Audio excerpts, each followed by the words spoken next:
शाम प्राची टीवी पर सीरियल देख रही होती है। तभी उसकी सास वहां आती है। अरे सीरियल में तो ऐसे मग्न है जैसे आज रात का खाना पड़ोसी आकर बनाएंगे। मुझे पता ही नहीं था आपने अपने बेटे की शादी पड़ोस में भी की हुई है। हैं? मतलब? मतलब इस घर में सारा काम बहू ही करती है, आप तो सिर्फ खर्राटे मारती हैं। अच्छा जी, फिलहाल तो तुम आराम फरमा रही हो, चलो जाओ, ये मेरे टीवी देखने का समय है। आहा, इसीलिए मुझे भगाया जा रहा है। सॉरी, अब तो बिल्कुल नहीं जाऊंगी। प्राची की इस बात पर दोनों सास बहू के बीच टीवी रिमोट के पीछे बच्चों जैसे छीना झपटी शुरू हो जाती है, जिसके बीच श्लोक भी काम से घर वापस आ जाता है। हाँ, आज मेरी चूहे बिल्ली की जोड़ी किस बात पर झगड़ रही है? अरे तेरे बीवी मुझे टीवी ही नहीं देखने दे रही। अरे तुम्हारी मम्मी मुझे खाना बनाने के लिए फोर्स कर रही है। अरे वाह, ऐसे बेतुके रीजन पर तो बच्चे भी झगड़ा नहीं करते। अरे मुझे कुछ मत बोल, सब इसने ही शुरू किया है। हाँ हाँ, जैसे आप तो बहुत दूध की धूली है ना।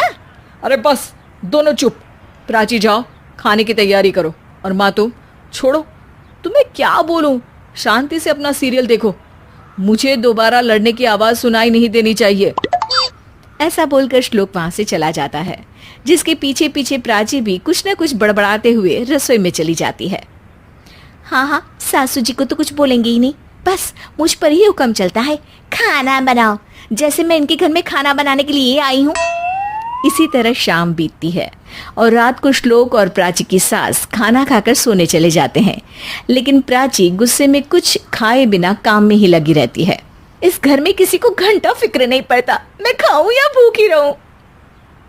प्राची कुछ देर के लिए रसोई से बाहर जाती है और जैसे ही वापस आती है तो वहां दूध का भरा ग्लास देखकर हैरान रह जाती है। फिक्र पूरी है, बस दिखाना नहीं है।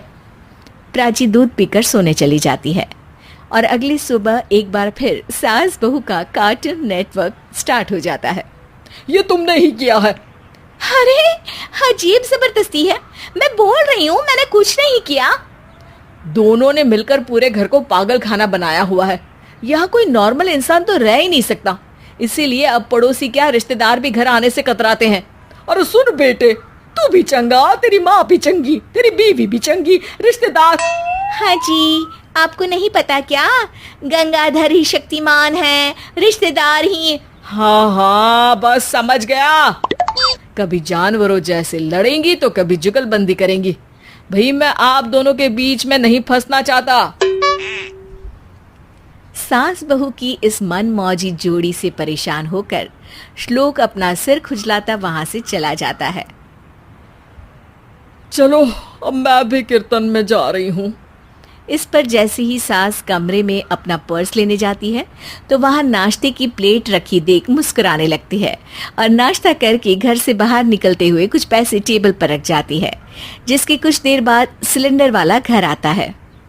ओ मुरी मैया, मैं सिलेंडर के बारे में तो बिल्कुल भूल ही गई थी। घर खर्च के सारे पैसे भी मम्मी के पास है और श्लोक से बोला तो उल्टा 4 बात सुनाएंगे। प्राची ये सोच ही रही होती है कि अचानक उसका चेहरा चमक उठता है और वो घर में आकर इधर उधर देखने लगती है। तभी उसकी नजर टेबल पर रखे पैसों पर पड़ती है, जिन्हें वो सिलेंडर वाले को दे देती है। ये सब श्लोक देख लेता है। अच्छा बेटे, इतना बड़ा घोटाला, सबके सामने मैं तेरी दुश्मन और पीठ पीछे तेरी मेरी यारी।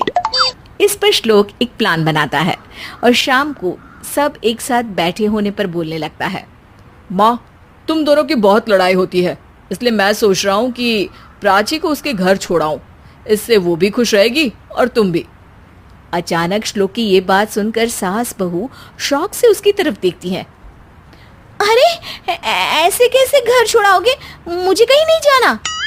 अरे तुमने बोला नहीं पर मैंने सुन लिया, तुम्हें मम्मी के साथ रहना अच्छा नहीं लगता, मुझे पता है। अरे वो अरे, जब बहू खुद कुछ काम बोले तो वो तुझे सुनता नहीं, और अब जो इसने बोला ही नहीं वो तू समझ गया। जब उसे नहीं जाना तो फिर जबरदस्ती क्यों कर रहा है? अच्छा, फिर आपको मौसी के घर छोड़ाता हूँ, बस अब आप दोनों एक घर में एक छत के नीचे नहीं रह सकती। मैं इस टॉम एंड जेरी की जोड़ी को और नहीं झेल सकता। है? ऐसे कैसे नहीं रह सकते?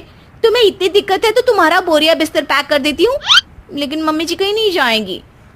बिल्कुल यही सुनना था मुझे। अगर दोनों में इतना ही प्यार है फिर हर वक्त ये लड़ाई का नाटक क्यों करती हो? देखा मैंने कैसे माँ किचन में दूध रखती है और तुम उनके लिए कमरे में नाश्ता रखती हो, और कैसे वो पहले ही तुम्हारी दिक्कत समझकर घर में पैसे रखकर बाहर जाती है। अरे भाई, इतना ड्रामा तो डेली सोप में भी नहीं होता जितना तुम दोनों ने इस घर में फैलाया हुआ है। तू हमें टॉम एंड जेरी बोलता है ना, तो याद कर वो दोनों भी एक दूसरे को बाहर वालों की बुरी नजर से बचाने के लिए हमेशा सबके सामने लड़ते थे, लेकिन अकेले में दिक्कत के समय मदद भी तो करते थे। बस हमारा रिश्ता भी कुछ ऐसा ही है। और वैसे भी अगर सास बहू में तू मैं नहीं होती तो दुनिया वालों को कहानियां कैसे मिलेंगी?